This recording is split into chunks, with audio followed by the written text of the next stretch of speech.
Well, hello everyone. So following the video that was released yesterday, which I really recommend that you check out before you watch this video, I will go a little bit deeper into the kinds of attitudes that you, me, other people embrace toward typology, toward the theory of types, whatever it might be, whether it be Jungian existentialism, which is my approach, whether it be more traditional approaches to Jungian typology, slightly updated ones like Myers-Briggs, MBTI, or other models.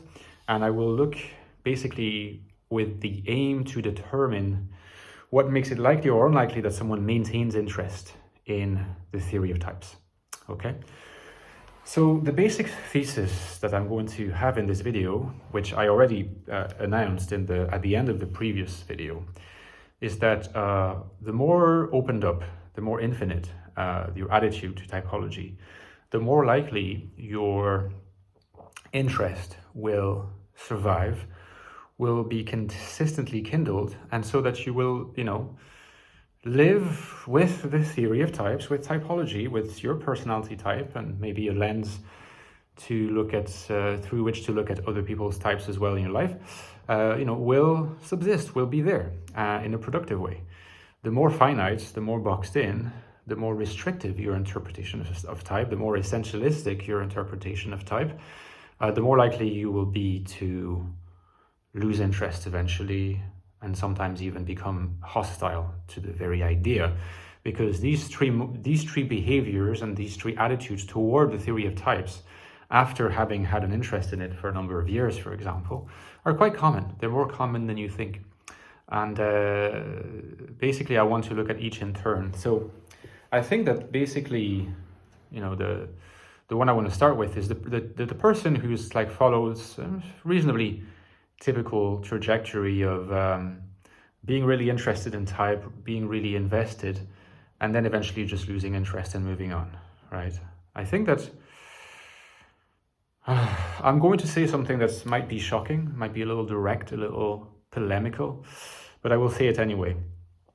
I think that someone who follows this kind of trajectory never had more than a superficial interest, never engaged the theory, the idea, the very notion of a personality type in depth. Their interest, their understanding, ultimately, despite what they may have believed, in fact remain shallow. And the reason is simply that type blends into life, okay? And life blends into type. You can't neatly separate your life and your type. And if you don't understand that, your understanding of type is shallow. And this is a point that I make extensively in my book, The Infinite Soul, by the way, INFJ Life in the Modern World, which looks deeply at how INFJs in this world now, which we often see as hostile, how they can find meaning, happiness, rich lives, value, and purpose by cultivating both authenticity as INFJs and adaptation. Check the link below if you're interested in the book. Check the reviews, it's helped a lot of people. Drop a review if you have already read and enjoyed the book. So in this book, indeed, I do emphasize that type blends into life. So in a sense, someone who just stops being interested in type and no longer lets it blend into their life never got to the point where they let it blend into their life, because once the type blends into your life, it's there to stay. It's become part of the coloring of your life. It's adding a certain tone to your life, a certain timbre, a certain texture.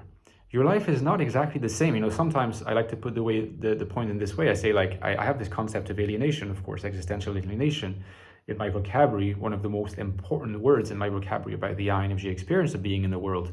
And what I say is that all people who are in fact INFJ experience this alienation.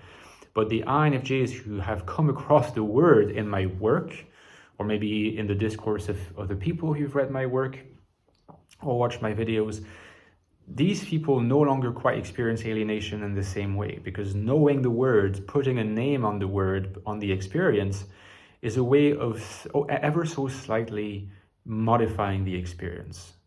Among other things, making it more meaningful to them, okay? And so type blends into life, because the example I just gave you could be given for just about any any vocabulary that any type encompasses, any conceptual apparatus.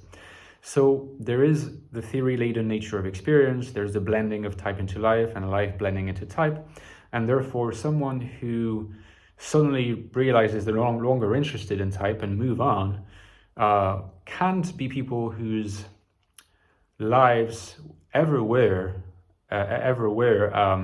imbued with the texture, sounds, colors, and tones of type. Because if that had been the case, it would not even be possible for them to just depart from type, because the blending would already have taken place. So their interest, in fact, would have turned to be far more circumscribed than they thought. And one reason for this type, this interest being circumscribed, is one of attitude. Again, it has to do with the infinite attitude versus the finite attitude. And notice that there's another great advantage to using this term of attitude, like I do in The Infinite Soul, in the book I showed you before, is that it's not making any assumptions. And that's very important, guys. It's very important, and it will go against a certain kind of elitism that we regrettably often observe in typology communities. An attitude has almost nothing to do with your cognitive capacity. It has almost nothing to do with your intellect. If anything, it has more to do with emotional intelligence. But even then, it is not reducible to emotional intelligence. It has to do with willing. It has to do with a decision, a volition, a wanting to take up a position. If you decide that you're going to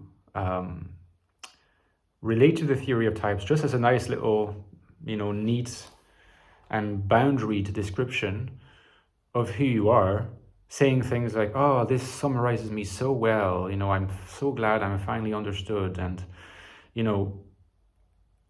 it's not that these things are negative in and of themselves, of course. The issue is when these are the only reactions that are elicited by encountering the theory of types, including of your type. So someone who, comes into contact with the description of the INFJ I provide in my books, and by the way, there is another book where I go into a lot of detail about descriptions of INFJs, and that's of course the Ecstatic Soul, the first book in the Soul series, a new look at the INFJ personality, which is by far the deepest investigation of the INFJ mind and what it's like to be an INFJ. So if you're interested, check the link below, check the book, check the reviews as well.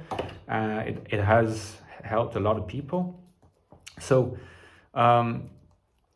people, who say, I feel so understood, and now I'm going to sort of identify with that type, often idealize that type, because we know that idealization of your own type is something that is very common in personality circles. These are the people who will lose interest. They will lose interest because the benefit that they derive from having engaged with the theory of types, with the descriptions of their type, is a narcissistic benefit. It's an entirely self-centered benefit. So if you like, it's just narcissistic supply to these people.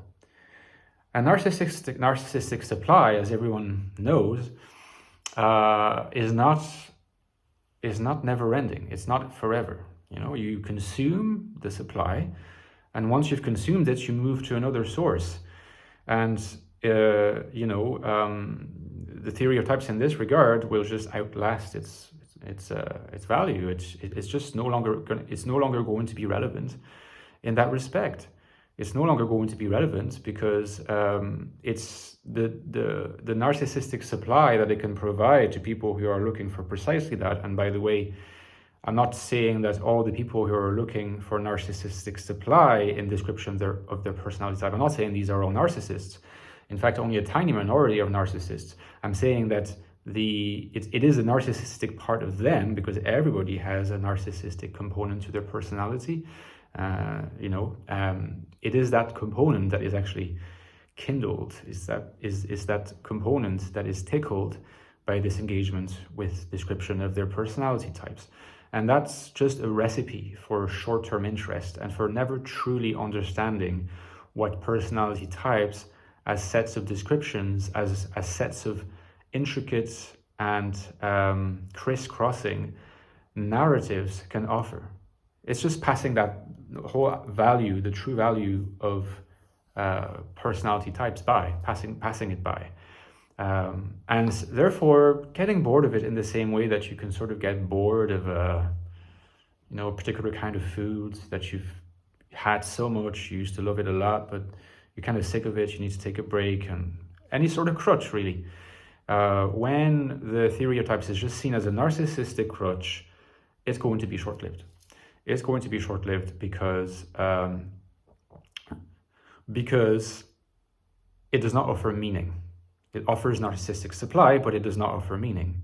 And one reason why it does not offer meaning, and maybe I will conclude with this, is that meaning only arises, especially for INFJs, meaning only arises in the overlap between your personality and other people in the outside world.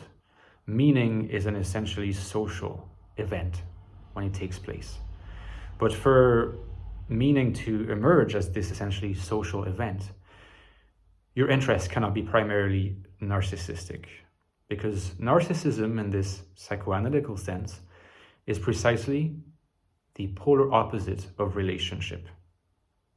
I leave you with these words. Don't forget that you can also check out my Patreon page. Please consider supporting me on Patreon. I could not do it without you. Patreon, your kind donations are the lifeblood of my channel.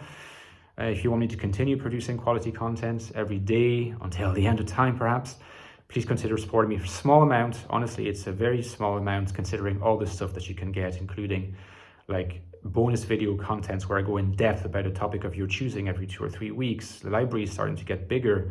You get access to a really cool Discord server. Like there's 40 of us that are having these great conversations. I'm there every day and you can interact with me and these very interesting others and other perks besides. So please consider it because it really helps me, and I'll talk to you next time, guys. Bye-bye.